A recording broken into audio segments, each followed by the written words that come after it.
What is up, everybody? It's Courtney. Daryl Paulette is first this week. He felt bad for being late last week. Sean is fashionably late as usual. Howie, hello. Hello. What's up, Chad? Badlands Paranormal in the house. We live, baby. Grand time is on time. Grand time is always on time, y'all. We got a little bit of tech talk tonight. If Sean will bring his tail in here, we can get started. As you guys can see by the title, I want to touch a little bit on the Estes method and isolation tech. That could be a little bit complicated. Yes, we are live. No, I am live because he is absent. MIA. Missing in action. We don't know. Brian Elder in the house. Guitar legend, y'all. What's up, Brian? Sean's coming, y'all. I promise. Hello. Are you coming to your own podcast? He literally walked in, said shit, and walked out. Like, don't know what that means, but cool. We don't know what's going on here. Messy hair, don't care. Yep, he had to put his face on.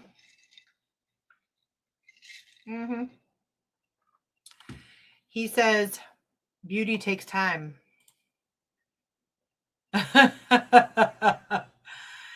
Oh, MIA and MIA. Yeah, pretty much.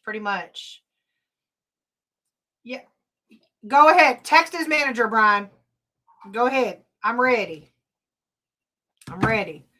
It doesn't, Badlands. Beauty does not come easy. Hey, Paul Fowler, North Carolina Coastal Plains. Heard y'all had a good weekend in West Virginia. Mountain Mama. Michael Brooks with Fredericksburg Paranormal. What's up, guys? Look forward to seeing y'all in June. I'm excited, y'all. I'm excited for Creep It Real. I am excited. I'm so excited. There he is. Hi. Thank you for joining us after an hour. Are you here? Hello, good people. Yeah. Brian Elder has already filed a complaint with your manager for you being late. Sorry, Brian. Daryl, my brother Sean must be at a... Yeah, exactly. No. It's about that time. The weather's breaking. I'm not cool enough to hang out with Ronnie. We hung out with Ronnie. Y'all know I'm not cool enough to hang out with Ronald Anderson. We hung out with Ronnie not this past week. Was it this past? Yeah, this past Friday, right? My days are running together, guys. That's because Ronnie had no control over who could hang out with him. Yeah, he saw us walk in, rolled his eyes, and freaked out. But let me hop in it, guys. It was nice to see Ronnie, though, in his element. It was. I have to tell the public, folks, that Ronnie Anderson is one and Noah. Hell of a guitar player. Yeah, they rocked it out for sure. We went to go support them. See, we support paranormal peeps outside of paranormal investigating, guys.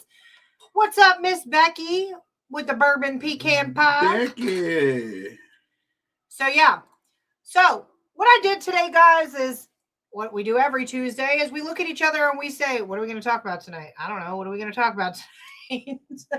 So, I took to the internet and I said, what topics are trending in the paranormal community? What's up, Andrew? Because I wanted to know. I'm not looking for the drama topics. I'm not looking for none of that, guys. I want to know what topics are trending. Okay. Google gave me 3. They gave me Estes method, isolation tech as 1, true crime meets paranormal as 2, and then media trends, haunted live streams. We kind of have touched on some haunted live streams and like media trends. We've kind of touched on some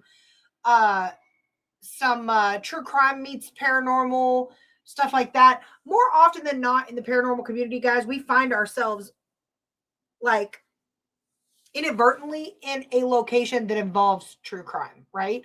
We go to a murder house. We go to a house where somebody was unalived. We go to a crime scene of some sort and try to communicate with those on the other side. And I thought, man, those topics are a little bit played out. So I started looking into the Estes method and isolation tech. Okay. Estes method, for those of you that don't know, the most boring thing that happens during the investigation is where one investigator wears noise canceling headphones connected to a spirit box and a blindfold, all while others in the room ask questions. This is still a gold standard for unbiased communication, right? But recently, says who? Recently, says the internet. So recently, creators, though, are pushing the Estes method farther and trending more towards sensory deprivation during investigations and calling this blackout sessions. Okay. This is where they're actually using what's up, Mama D? Chuck Whitby. It was good seeing y'all on Friday. This is where they are using like infrared only environments to see if it heightens any of the activity. All right. So the Estes method and related sensory deprivation techniques have actually shifted the paranormal world, guys. It took it from a passive activity to like a more controlled scientific experiment. Okay. Sean hates the Estes method. I do. I like the Estes method. But the goal here is to eliminate the investigator's bias and pareidolia, which is, for those of you that don't know, the tendency for the human brain to find patterns like words in random noise. So basically, like I said before, the receiver, the investigator would sit in a chair wearing a blindfold, high quality noise canceling headphones. Key emphasis on high quality, guys. Noise canceling. Yes, and emphasis on noise canceling. These headphones are then plugged into like an SB7 or an SB11. It sweeps through the radio frequencies at a high speed. And then the operator, i.e. another investigator, would stand a certain distance away and ask questions to the room, just out into open air. All right, because the receiver cannot see the operator or hear the questions being asked, any words they shout out that match the questions are considered significant. Let me stop right there. Okay. I see a lot of people doing the Estes method. What's up, Ronnie Anderson with Bedford Paranormal? We were just singing your praises about how well you played and performed on Friday. What's up, Ronnie? But back to this. I see a lot of people. Yes, I haven't forgotten about you. I promise. John Sullivan with Fredericksburg Paranormal. What's going on? Sully? So more often than not, I see investigators bum rush a location, right? They're excited to do the Estes method. And then I look around and I think, and the reason I'm saying this, guys, is because I am guilty of this. There is an operator that's asking questions, but I feel like there should be a third person that's logging. Which I don't see nobody logging. Howie and I talk about that all the time. Nobody's ever logging any data during the Estes method. No cameras, no nothing. Well, no, I see them on camera, but I'm talking about like actual logging, like pen and paper. Like if you ask, is there anybody here? And I say, Steve, right? The word Steve should be written on a piece of paper. Then at the end, you could go back on camera footage and match the question to the answer. That makes sense to me. I am totally guilty of this, guys. Like, I really am. So guilty because Estes method sucks. Joke.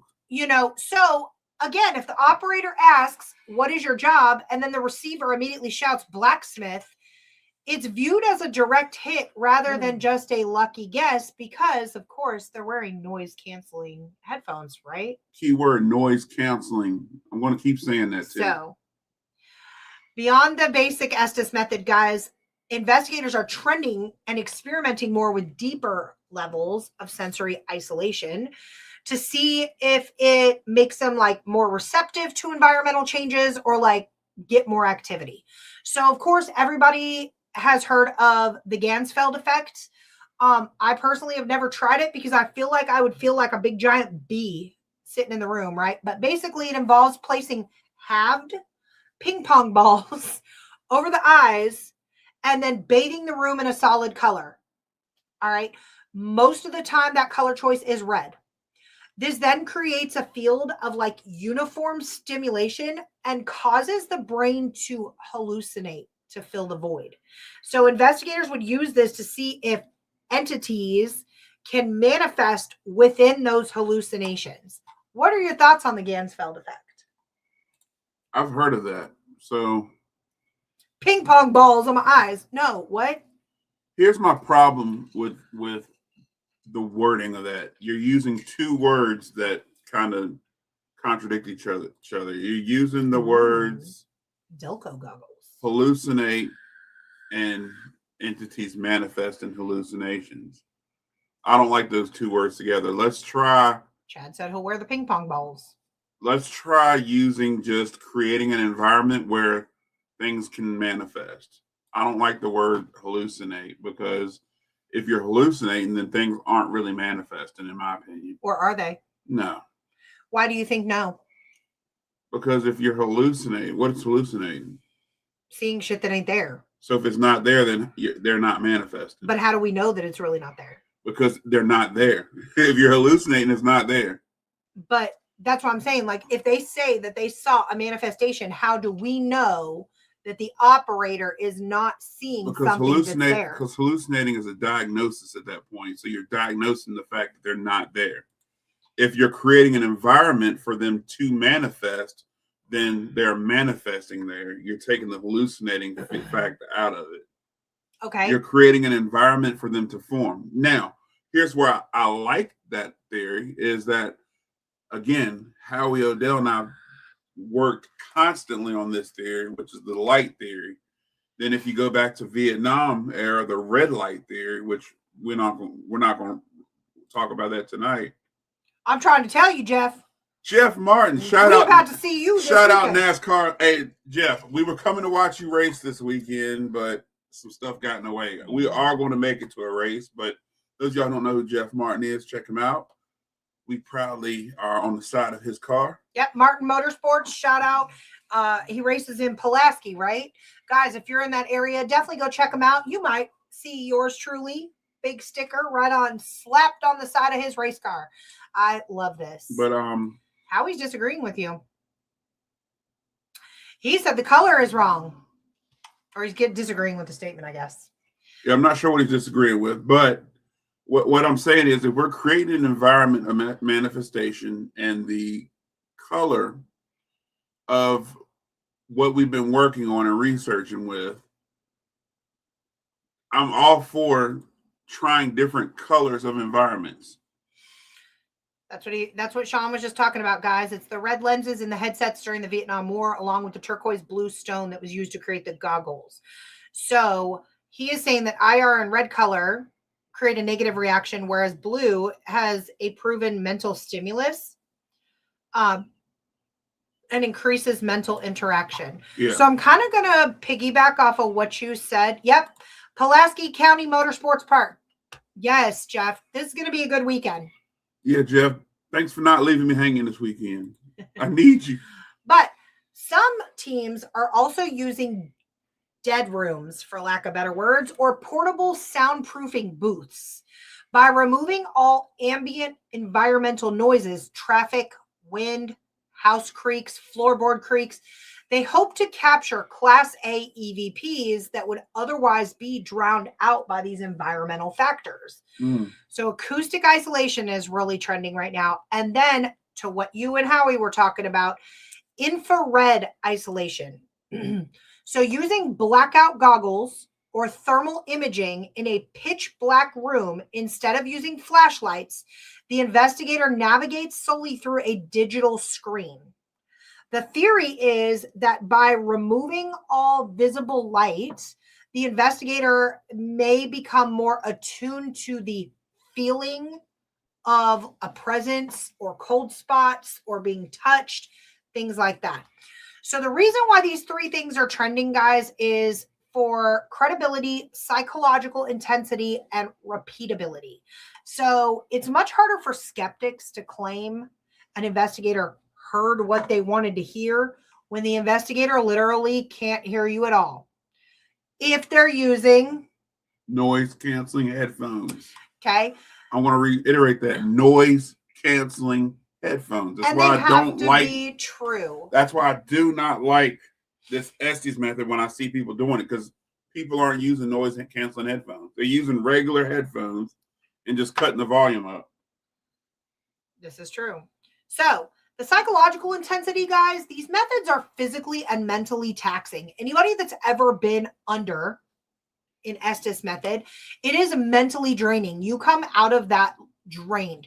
Your concentration, you are taking every ounce of brain power you have to listen to the SB7, the white noise, and concentrating, that you come out exhausted.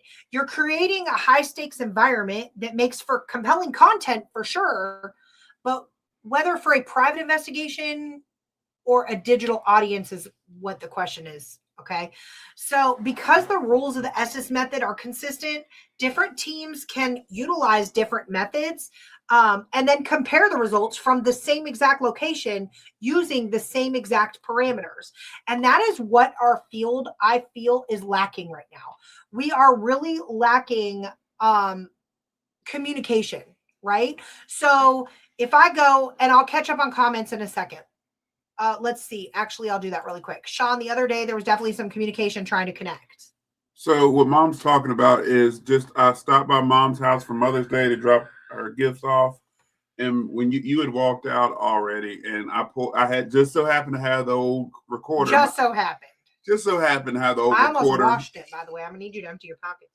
Just so happened to have the old recorder in my pocket and just popped it out just to ask a couple questions. Mom said she feels a lot of energy in her space, and something was trying to come through that wasn't there.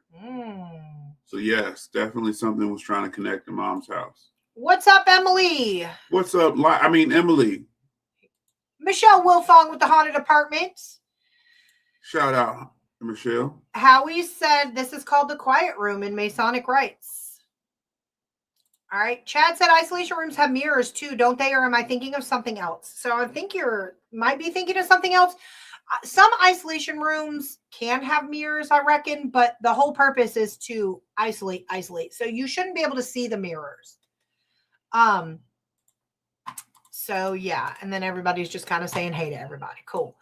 So, but I do want to talk about something. So like the method of taking all the sound out of stuff for EVPs, I get that, but here lately, I kind of like having background noise with EVPs. For me, it doesn't bother me. What's up, John Cushman? The hair What's and up, Deb John? in the house with Dinner with a Ghost. It doesn't bother me to not have it completely quiet. And I know a lot of people will jump me for saying that, but and Howie and I, again, I know I keep relaying to Howie, but I've been investigating a lot here lately with Howie and been running a lot of theories and things back and forth with him. Howie and I was investigating a new location that we're hosting, and there was a lot of background noise. And when an EVP came through, we were able to identify that was no other voice that was in the house at the time. And we both stopped, and I said, this is why I don't mind there being background noise, because we identified that when we did get an EVP come through, it was also nothing else that it could have been. No, it does a mirror in front of you during their time in the quiet room, single closet theory, isolation. Gotcha. I mean, I do agree with the fact that you should probably have noise isolation when doing EVPs, but unfortunately, the reality is that's just not possible. Especially when you are with a team. Exactly. It never happens. So without fail, somebody whispers, somebody's stomach gurgles, somebody farts, somebody burps, somebody coughs, somebody's on another and floor. Somebody clears their throat before they ask a question. Every time during an EVP session, I'm not sure why, but whenever you do an EVP session with a group of people, when it gets to their turn, they have to go, so.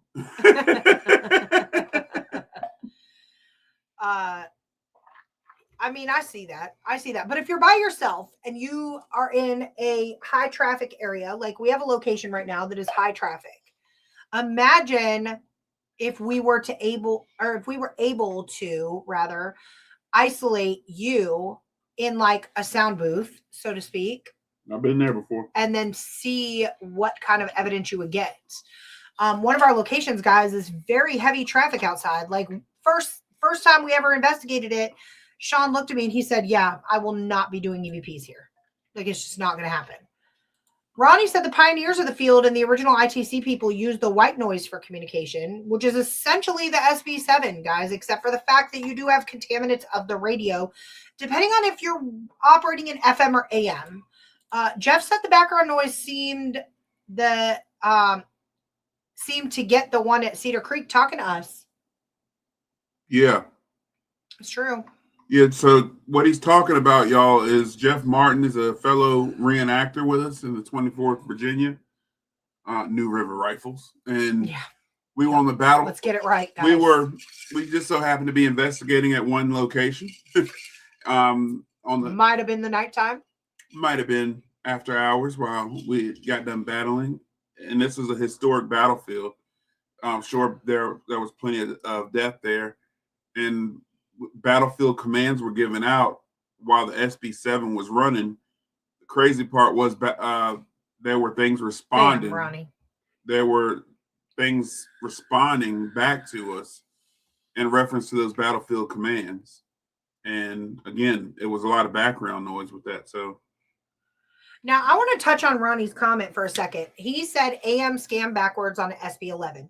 I am 1000% in agreement with you. I run my SB7, 250 SB7 or 11, it doesn't matter. 250 milliseconds AM backwards. But what if you're in a location that AM doesn't work? We've been there. So what I found with Spirit Box, I'm 100% with Ronnie on AM scan backwards. But what I found in just testing, I test a lot of stuff. If a spirit wants to communicate, it's going to come through it's just going to come through. What I found is on FM, forwards, AM, backwards, whatever you run, you're going to get no radio at all. And all you're going to get is a voice. And that's how our Spirit Box has been working. It is not a phone app, Howie. Howie says the Hope app. Howie, I'm not a fan of the Hope app. So I wasn't a fan of the Hope app until Old City Cemetery, and that Southern accent came through when you asked Bob, "Are you with us?" And it came through and said, "Yes, ma'am." Yes, ma'am. Remember that? I remember that. I'm still not a fan of the Hope app. So I'm not a fan of phone apps, period. However, when Howie pulled that app out, I was like, yikes. I'm not a fan of the Hope app, not because I think that the app is fake, guys. I am not a fan of the Hope app because I feel like if apps are too complicated and I can't figure it out, I'm not going to fool with it. That's how I operate in everyday life. Sean will tell you, if I have a hobby or a task or a project that I'm working on and it gets too difficult, I'm walking away from it. Like I don't have time for something to stress me out. And I could never ever figure out the Hope app. It's you gotta do this. You gotta open up a freaking gate, close the gate, and it's too much. It's too much. I want to click a button. I want to click a friggin' button. That's it, and keep it moving. And it simply is, guys, not that I'm bashing the app. It is simply, I can't personally figure it out. So Sean has the Hope app. Courtney does not. Sean can operate the Hope app. Sean can do it, and I'm here for it. I need to bring it back out. Okay. I just personally don't have it because I could never figure out how to do it. Like it's my brain doesn't work like that. And no, I'm not slow. I might be. But technology and me, no. Like I was trying to help somebody align stickers earlier, and I could have driven up there and thrown her printer for her. But yeah, so in a nutshell, you've got multiple different things to try. But going back to the whole like communication thing, a lot of us guys frequent or have investigated the same location. What we are lacking in the paranormal community is communication. And The thing is Documentation. and documentation. The thing is if we are all going to go to the same location in a 12-month time span, and you're close to a team, you know, or something like that, maybe reach out to them and be like, hey, we did an Estes method. This is, you know, what we got. Or don't even tell them what you got. Just, I had an Estes method. This is the technique I use. If you guys try it, can you let me know what you get there? And then they could reach out to the next team that's going there that they're buddies with. And then we can collaboratively sit down, put all of our evidence that we got together, and then draw a conclusion. The one thing that just plucks my nerves is teams that go into a location, and because a phone app, a spirit box, or somebody else told them that there is a ghost named George, and George comes through, all of a sudden now it's gold and George is there. But there's no record of a George ever even being there. That doesn't mean that George isn't there. I just think that everything is just in this field needs to be taken with a grain of salt. I really do. I am probably the biggest skeptical paranormal investigator that we have. I really honestly, at the end of the day, unless a whole ghost like appears in front of my face and smacks me upside the head, I'm really not 100% sure. I'm just not. I'd just like to take a second to shout out Paul Fowler. Paul Fowler, are you still in here in this chat? So before we went to Tala, Paul Fowler sent me a whole documentation list on where to go, what they got in that area, a whole pretty much a map of everything that they did, where they got it. So you know, everything that we're talking about, Paul Fowler did that. Now, Daryl has a point there. The night at the jail, I was able to be contacted by an individual that had passed away in a car accident right up the road from the jail, and actually received their full name. And when we looked it up, it was like 5 miles up the road. So, I mean, there's some truth to it. I want to say that was on Spirit Box. I'm trying to remember. But does that mean that he resides there, or was he passing through? I think that ghosts wander. I really do. I think they wander. I think they're cool. Look, I think ghosts got a cool life, y'all. I'm going to be honest with you. I think they could just go wherever the hell they want to go. They could be in like Walmart one day and like Target the next, across town. I think that's pretty cool. Howie said I'm going to add to that and say, how do we know that that's not a self-projection of said individual that was created as a leading? We have no idea of the brain capacity and what and how effect.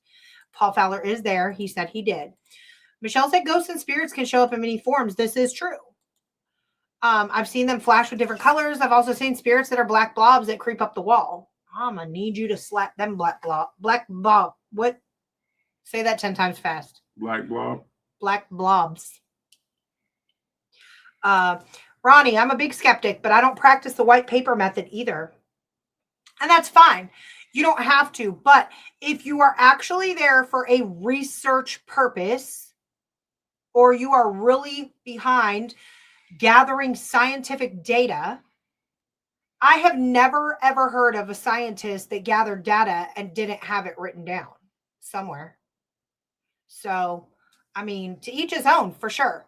There is not, I want to put a disclaimer out there, guys. There is not a right or wrong way to paranormal investigate at all. Of course not. If you want to walk into a location with not a single piece of equipment and be like, is anybody there? And something brushes your arm and you say the ghost is there, I'm here for it. The ghost is there. I'm with you. I wasn't there.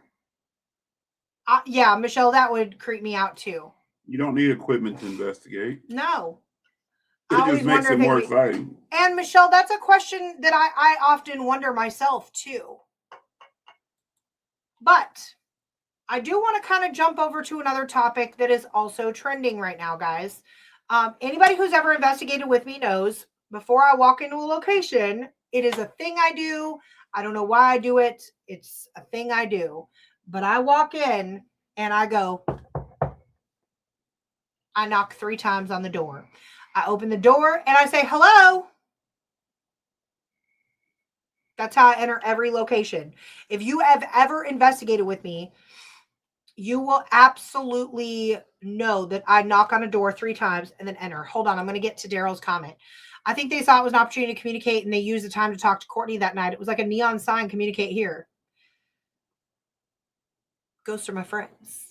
I think we open up a door every time we communicate Absolutely. when we're investigating. We're opening up that line, and I think whatever spirit sees that opportunity, they come to that door. That's why it's necessary we close that door at the end of each night. Yeah. Ronnie said you are correct about communication. If more teams shared information and evidence, we would verify. Michelle said, I like that. I believe that shows respect to the spirits that are coming in. I'm so glad you say that. I am so glad, because in paranormal circles and various cultural traditions, guys, the 3 knocks are regarded as a heavy omen. I'm sure you guys have heard it. It's also called the 3 knocks of death. While many people hear bumps in the night, this specific 3 knock pattern is distinguished by its timing. It's deliberate and its association with impending loss. Okay, so there's a traditional interpretation, and then there's a symbolic significance to the 3 knocks. All right, I just want to go into that a little bit. The most common belief is that the 3 distinct clear knocks on a door, window, or wall in a rapid succession, there's a reason why I'm like breaking this all the way down, signals that a death has occurred or will occur within the household or to someone very close to your family. Okay, that is a traditional interpretation. This is referred to often as, like I said, the 3 knocks of death or the death knock. It's described as sounding like someone is standing literally right on the other side of the door, but when the door is actually opened, nobody's there. But the number 3 is very symbolic in many spiritual frameworks, so it adds weight to this. There's a mockery theory, and then the rule of 3. Let's see. I didn't miss any comments.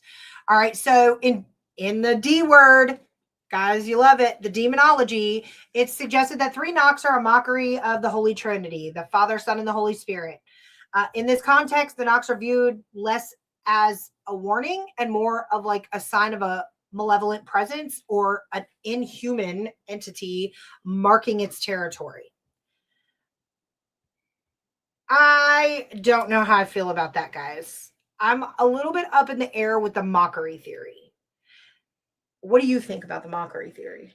We can keep moving. Okay. So the rule of 3 in folklore traditions, a lot of people believe that events of great significance occur in 3s. How many times have you guys heard death comes in 3s? Bad things come in 3s. Births come in 3s. Let's talk about something on the more positive side. Or if you've ever just had a bad day, and let's say you wake up in the morning, you trip over your shoelace, I don't know, you rear end somebody on the way to work, and you spill your coffee. All right. Those are like 3 things. And you're like, okay, now I'm expecting good because like 3 bad things happen. So it's always followed by something good. But not these knocks serve as a rhythmic announcement that the cycle of life is ending for someone. And that is the rule of 3. But there's a whole nother culture behind this, the messenger folklore. So you've got the Grim Reaper, then the Jewish, and the Banshee in Irish folklore, guys. So they all share similar omens. The Banshee is known for her scream. All right, we all know that. But some legends suggest that she knocks 3 times on glass to alert a family of an impending tragedy. Or the Grim Reaper, of course, in our culture, Western superstition, the 3 knocks are thought to be the Reaper tapping on the threshold to announce his arrival. In Jewish culture, they believe the angel of death is coming and the soul is being summoned. I'm still up in the air with the 3 knock rule. I'm still going to knock 3 times. But skeptics and paranormal researchers look for mundane causes of the 3 knocks before jumping to the supernatural, which threw me for a loop. because I'm like, how often do we go into a location and the first sign of a knock, we immediately think it's paranormal?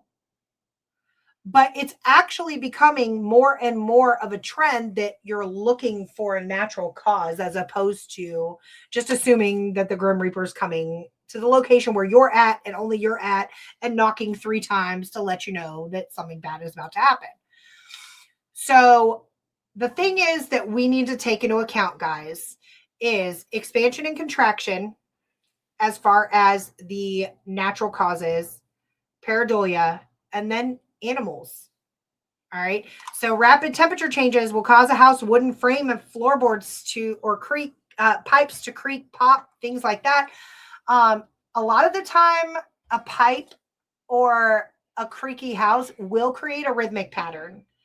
And of course, pareidolia, I don't have to go into that at all. If you're stressed out, you're much likely more to interpret environmental sound like a branch hitting a window as a deliberate like signal from beyond that something is about to happen. But more often than not, guys, we go into a lot of abandoned locations and things like that where small animals or birds will create repetitive tapping sounds.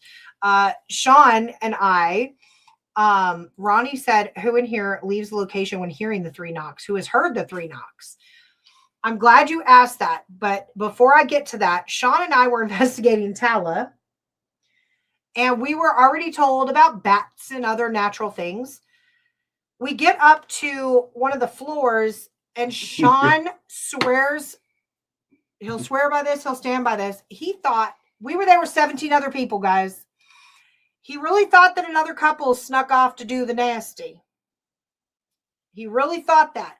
So he comes and gets me, and he says, Courtney, I think I walked in on something. I said, what? He said, come here and listen. Guys, I'm not going to repeat the noise that was heard. Go ahead, what did it sound like? It really did sound like 2 people were getting it on. Upon further investigation, there was a flock of pigeons. It turns out that when pigeons are in groups of 3 or more, they sound like they're fornicating in the location. So, again, guys, we do need to keep in mind that there are animals in a lot of these locations that we frequent that make weird noise. We've been in a location where there's been a woodpecker. Woodpeckers tap, tap, tap, tap, tap, tap, whatever. But Ronnie had a good question. Who in here leaves a location when hearing the 3 knocks? I have never left a location scared. In 16 years, now I almost did. I almost walked the hell up out of St. Albans. I almost walked up out of Rainworth at the time. But I never left. I also have not ever heard the 3 knocks in succession. Yeah, you have. 2, not 3. Weren't you with us at Old City when we heard it? I don't think so. You weren't with me? I don't think it was my group. You told me about it. All right. Yeah, you might not have. No, you might not have been in there with us. What happened? It was me, Mendez, and Austin. And where were we at when we first heard it? I think we were in the doctor's office, in Terrell's office, when we first heard it. It was a quick 3 knocks on the window. And then we heard it again in the chapel. And what did you guys do? Just kind of stop and look at each other like, y'all hear that? And you guys didn't knock first and ask somebody to knock back? No. Okay. Actually, we were just talking after an EVP session and then we heard it. So, let me know in the comments, guys, if anybody else has heard that trinity of knocks. Let me know. I'm going to tell you my 3 knock story, guys. And when I did a bunch of research on this, the research that I found actually had me laughing when I was done. But there was about a week and a half that I was jolted awake by 3 echoing knocks. Okay. And it was like knock, knock, knock, like they're right there. And I jumped up. I believe one time I even said, Sean, somebody's at the door. Yeah. And obviously nobody was at the door. Okay. So upon doing research, guys, I found out that there is an actual psychological, and no, I'm not crazy, guys, disorder. Okay. It is a completely common and harmless sleep disorder called, and this is why it made me laugh, guys. It's called exploding head syndrome. Mm. All right. So as you're falling asleep or waking up, your brain actually misfires during your transition between your REM sleep and like the conscious waking. Okay. This results in you hearing a sudden loud noise that sounds like it's right next to your head. And it often manifests as 3 rapid knocks, a loud bang, or somebody shouting. It feels like it's in your head, like it feels internal, like an echo, or as though it like originated right inside your skull or right in your ear rather than from like a door across the room. Okay. It is very interesting. I'm glad you actually looked that up because I experienced this for quite some time. And every now and then I still do that. And it is jolting and it is alarming. And you do think somebody's at your door and you panic, especially when you work in the field that Sean and I work in because we care for people. And so immediately when you hear 3 knocks, you think that your clients are like needing something in the middle of the night and you're like, what the hell's going on? But nobody's there. But it's very loud. It's rapid, like bang, bang, bang. The death knock is not to be confused with that, guys. The death knock is a little bit slower. It's not rapid knocks. But the other thing that you could be experiencing is hallucinations. If the knocks occur just as you're waking up, it is considered a hallucination of some sort. It's a dream leak. Your brain is still in its dreaming state, but your eyes are open. So a sound from a dream, like someone knocking on a door in your dream, leaks into your physical environment. Okay. How many times have you guys heard a phone ringing in your dream and you wake up and you check your phone and nobody's there? Right? So Ronnie said in 20 years, he's never heard the 3 knocks. I have not heard them in a paranormal environment. I have heard them though in this exploding head syndrome. But the hypno hallucinations are very vivid. You might be convinced that the sound was actually physical because your brain processed it technically while you're awake, but you're still dreaming. And then you need to log, guys, the environmental patterns. If you're consistently hearing this at a specific time, of course, let's go ahead and throw the witching hour out there, 3 a.m. It's helpful to look at the house's mechanics. All right, plumbing, HVAC system, etc.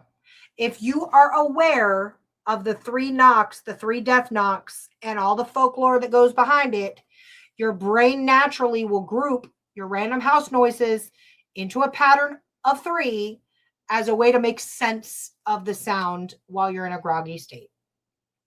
Okay. If you want to determine if the sound is physical, paranormal, or structural versus psychological, you can utilize Sean's favorite audio recording. Okay. Or you can utilize a sleep tracking app near your bed. If the knocks are on the recording, then you have proof that it's actually a physical knock. Something's messing with you. But if your recording is silent and you still heard them, likely it's that exploding head syndrome. The way that this ties into an investigation, guys, is, and the reason that I brought up the exploding head syndrome is because who's dozed off in a haunted location while investigating? Me. Okay. So it's very possible that if you're suffering from this very common brain thing, that you have affiliated that, or it's not really paranormal. Jeff said I've heard more than 3 knocks. They were rapid, like 3 to 4 back to back.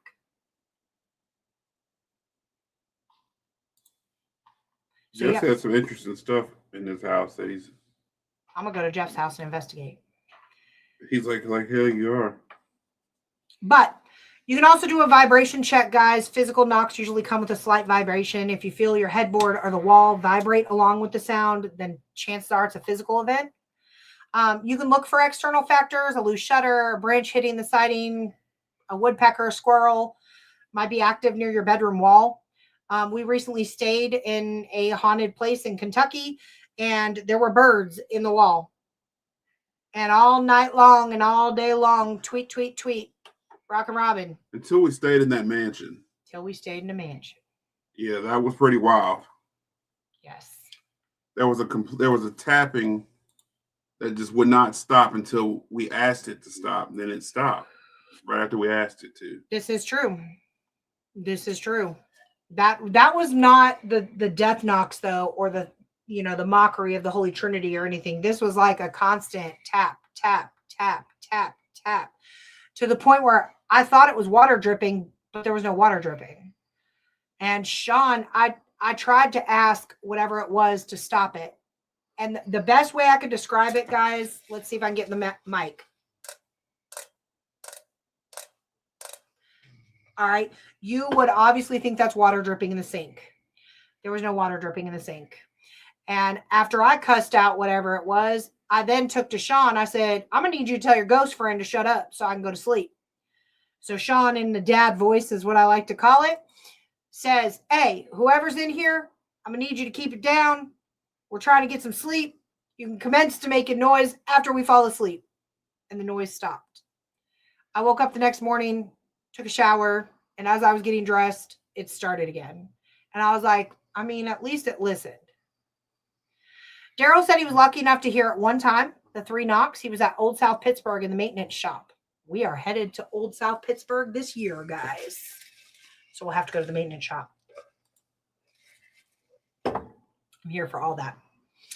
But while all this folklore is spooky, most investigators just find that the knocks heard while sleeping are the result of your brain's transition.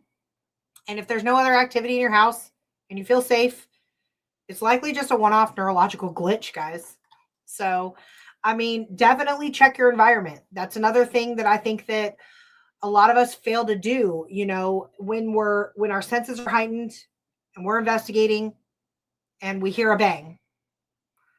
We just automatically kind of chalk it up. We're like, oh shit, what was that? Oh, hell, let's go figure out where it is. Some of us might go, let's go figure out where it is and run down the hallway towards the noise. Did you hear that? Yeah, everybody else, did you hear that? Some of us might say, oh, hell, nah, I'm not going down that hallway and stay put. Depending on my mood or depending on what I'm feeling, I might be either or. St. Albans was one that I really was saying, oh, hell no, and got behind Sean. I didn't give him 3 death knocks. I gave him a death grip. There's been very few times where I've seen or experienced something like that with my own 2 eyes, as Ronnie would say. We saw Ronnie burning that guitar up with our own 2 eyes. We did. But Sean, do you have anything to add to any of this? I gave a lot of information tonight. It's kind of just an open tech talk and more about, going to log data and figure out rule out stuff. Well, the things I see people not doing is logging data. I'm pretty sure if you ask most teams about what data do they have logged about their investigations, it's very minimal. I'm not sure why teams don't log. I think the biggest thing.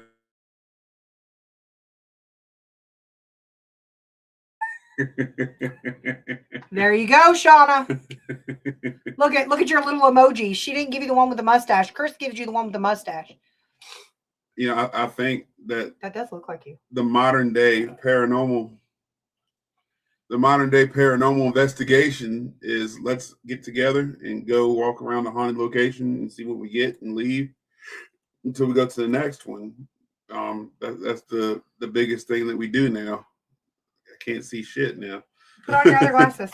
But and shout out to the locations that have those little books that you can log your stuff in.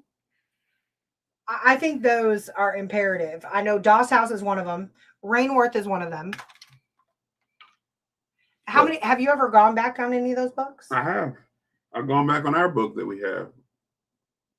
So, I don't know why we don't log stuff as teams anymore.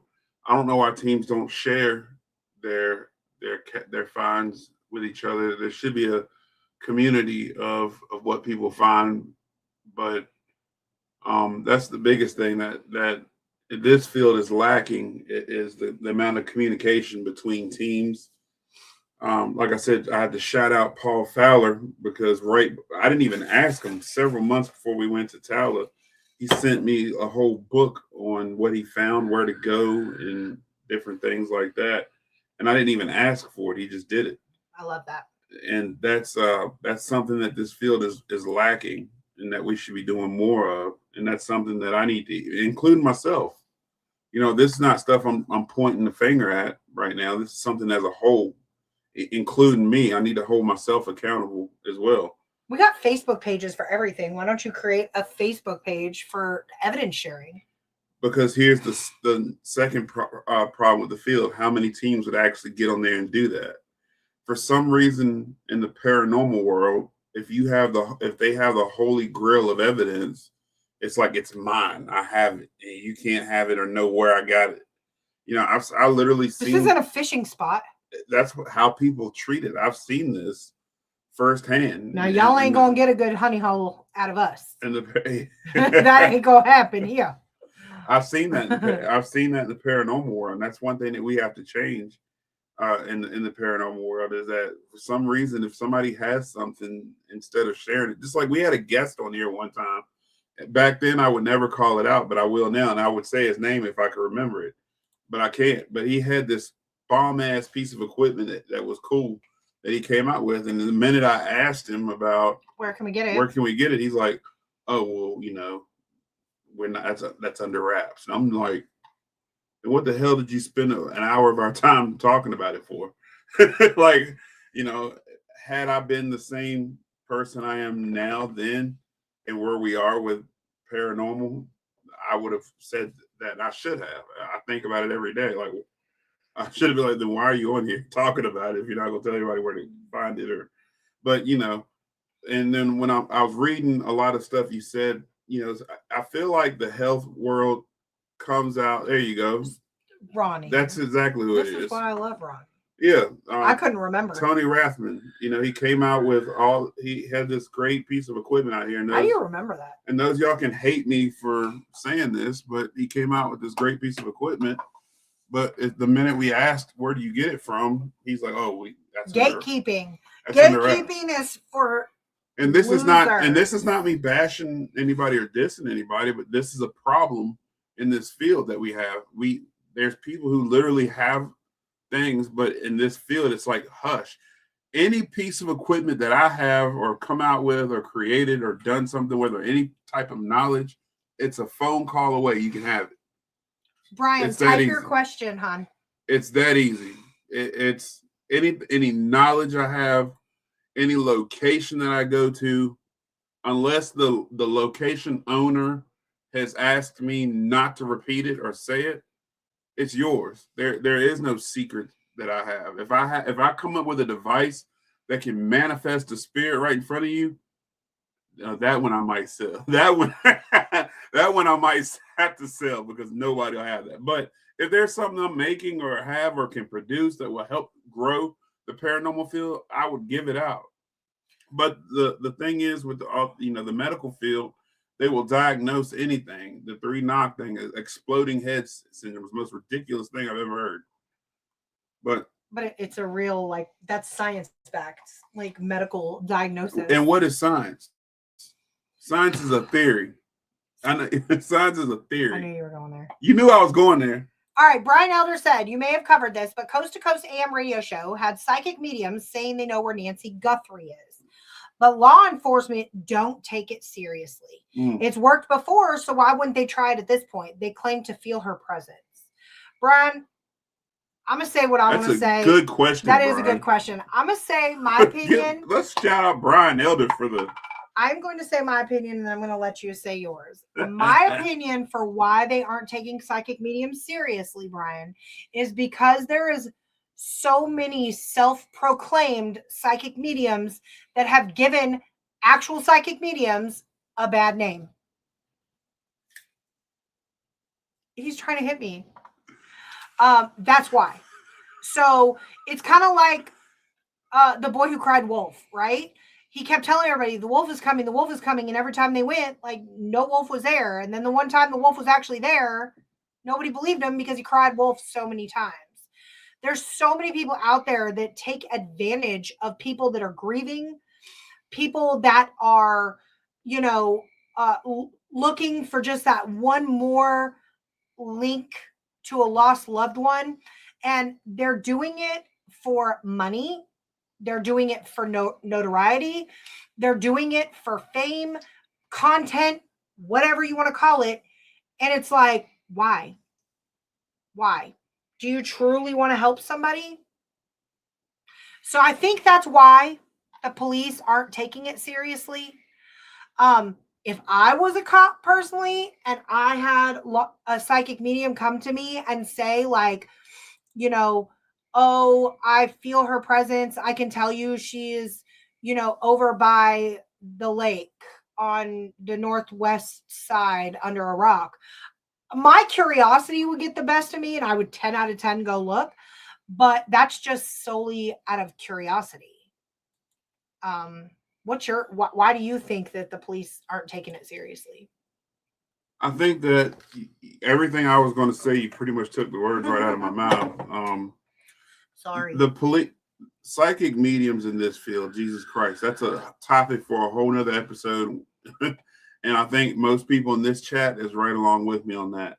But playing the devil's advocate, if it's a body that's not been covered, I'd be willing to take every hint I could get. Problem is, how many psychic mediums in this field do we run into that say they know something? You know, I was approached by one recently that was trying, to convince us that certain locations we were at, that we know the history behind it, we were investigating with, that said that no death ever happened there, when there was a whole newspaper article about the death that happened there, that the body was covered from. I'm gonna call it out, guys. Not who. Yeah.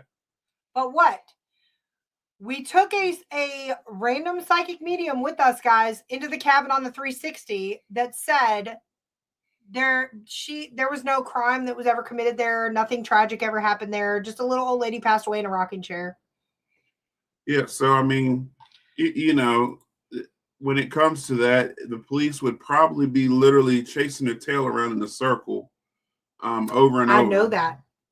So, I'm gonna need her to call up the PD. There you go. So that it just becomes a slippery slope, Brian. If you're not, the fact that you're not in this field, you don't see it the way we see it. We see psychic mediums all the time, and where we see that everybody's a psychic medium, it's ridiculous. I think I have about 4 right now. I run into a psychic medium everywhere we go. Everywhere we go. And the rancher. Yeah, in the rancher. Inside, we were standing in the living room. So, but like I can get where you would ask that question, Brian. That's actually a phenomenal question. Because I thought they found her body. Back before I got in this world, I would think the same thing. Why don't police use psychic mediums more in these cases? Until I got in this field more publicly, I should say. That's probably bad phrasing, but when I got in this field more and started discovering more, I've seen that. Wow, every 5 to 10 people you run into is either sensitive or a psychic medium. Those are 2 words that I'm beginning to hate in this field. And you know what? Sensitive and psychic medium. I'm gonna write this down. Next week's episode is gonna be the difference between being sensitive and being an empath, because there is a difference. And no disrespect to those people who do have the gift or have the third eye that's open, who can communicate with the other side. I'm not doubting you if you do have that gift. If you have it, great. It's just if you do have that gift, you need to. The people who don't have it are the ones who. Yeah, I added that too. I added that. Empath versus sensitive versus psychics. Next week's episode, 8 p.m. Eastern Standard Time. Now, for all of you who enjoy this show, Go over and check out at the Riff Nation Network. The freaking, I was about to say totally again. The freaking awesome. It has become your coin phrase, by the way. The freaking awesome paranormal show with Ryan Jones and Rhonda. But really quick before we go, don't we have something coming up? We do. Those of you who want to investigate here in Lynchburg. Nope. We got something coming up before then. Oh, I'm sorry. Wait, do we?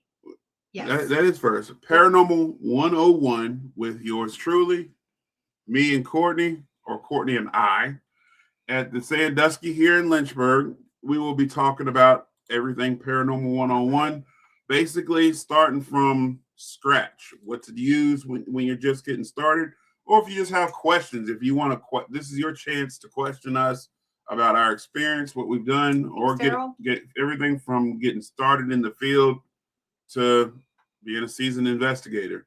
No, we're not professional. We don't know everything. We don't have every answer. But if you have any questions about paranormal, we will do it. We're doing a free Paranormal 101. And there's snacks. And we're bringing snacks for you guys.